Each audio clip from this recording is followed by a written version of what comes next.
ரோம ராயர்களை வணங்குவது. அன்றைக்கு ராயன் தான், சீஷன் தான் கடவுள். சீஷன்னா ராயன், சீஷர். Caesar is the god. ராயன் தான் கடவுள். இயேசு கிறிஸ்துவை பற்றி கேட்குறாங்க சிலுவையில் அடிக்கும் போது, உங்கள் ராஜாவை சிலுவையில் அடிக்கணாமா? உடனே யூதர்கள் என்ன சொல்கிறாங்க? ராயனை அல்லாமல் எங்களுக்கு வேற ராஜா கிடையாது, அவர் தான் எங்களுக்கு ராஜா, அவர் தான் எங்களுக்கு கடவுள். அந்த ராய வணக்கம் அன்றைக்கு இருந்தது, சிவில் கிங்டம் என்று சொல்லுவார்கள். அப்போ ஒரு இடத்துக்கு போனோன்னா அந்த இடங்கள்ல அன்னைக்கு அந்த ராயனுடைய சிலை வைக்கப்பட்டிருக்கும். அந்த சிலைக்கு கீழாக சாம்பல் வைக்கப்பட்டிருக்கும். அந்த சாம்பலை எடுத்து ஒன்று நெற்றியிலே பூச வேண்டும், அல்லது வலது கையில் என்ன செய்யணும்? பூச வேண்டும். அல்லது அந்த ரோம சிட்டிசன் என்பதற்கான அடையாள அட்டை வைத்திருக்க வேண்டும். இதெல்லாம் வச்சாதான் சந்தையில் போய் என்ன வாங்க முடியும்? பொருள் வாங்க முடியும்.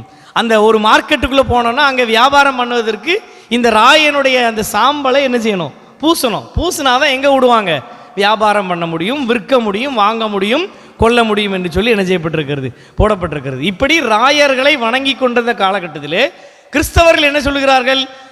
தேவனை தவிர வேறு யாரையும் நாங்கள் என்ன செய்ய மாட்டோம்? வணங்க மாட்டோம். அப்பொழுது இவர்கள் ராயருக்கு விரோதி என்று சொல்லி இவர்கள் என்ன செய்ய ஆரம்பிக்கிறார்கள்? துன்புறுத்த ஆரம்பிக்கிறார்கள். அப்போ நெருக்கப்பட்டு கொண்டிருந்த, ஒடுக்கப்பட்டு கொண்டிருந்த, அரசாங்கத்தால் அடி வாங்கி கொண்டிருந்த, துன்பங்களை சகித்து கொண்டிருந்த, பாடுகளை அனுபவித்து கொண்டிருந்த மக்களை தேற்றும்படியாக ஒரு செய்தியை அவர் அங்கே என்ன செய்ய விரும்புகிறார்? சொல்வதற்கு விரும்புகிறார். திரும்ப திரும்ப அந்த புத்தகத்தில் சதா காலங்களிலும் உயிரோடு இருக்கிறவர், சதா காலங்களிலும் உயிரோடு இருக்கிறார். அப்போ நெருக்கப்படுறான், அடிக்கப்படுறான், அடி வாங்குறான், அவனுக்கு அவர் சொல்ல வருகிற ஒரு ஆறுதலின் செய்தி, நீ வணங்கிக்கிட்டு இருக்கிய சீக்கிரட்டா, அவர் யாரு?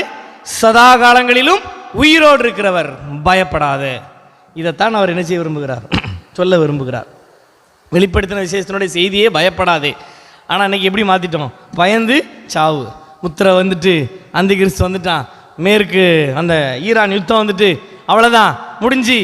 இப்படியே சொல்லி சொல்லி சொல்லி 70 வருஷங்களை ஓட்டி ஒரு விஷயத்தில் என்ன செய்யறதில்லை? கூறு இல்லாமல் ஆகிவிட்ட ஒரு மோசமான காலகட்டத்துக்குள்ளே என்ன செய்திருக்கிறோம்? வந்திருக்கோம். வலது கையிலாவது நெற்றியிலாவது முத்திரை போட்டான்னா அது என்ன முத்திரை?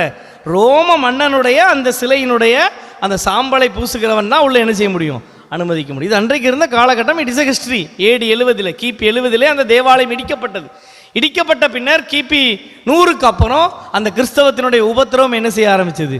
குறைய ஆரம்பித்தது.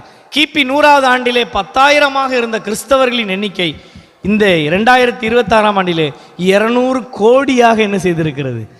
அதிகரித்திருக்கிறது என்பதை நீங்களும் நான் என்ன செய்துவிடக்கூடாது, மறந்துவிடக்கூடாது. அப்போ அவர்களுக்கு சொல்ல வருகிற செய்தி, சதா காலங்களிலும் உயிரோடு இருக்கிறவர், சதா காலங்களிலும் உயிரோடு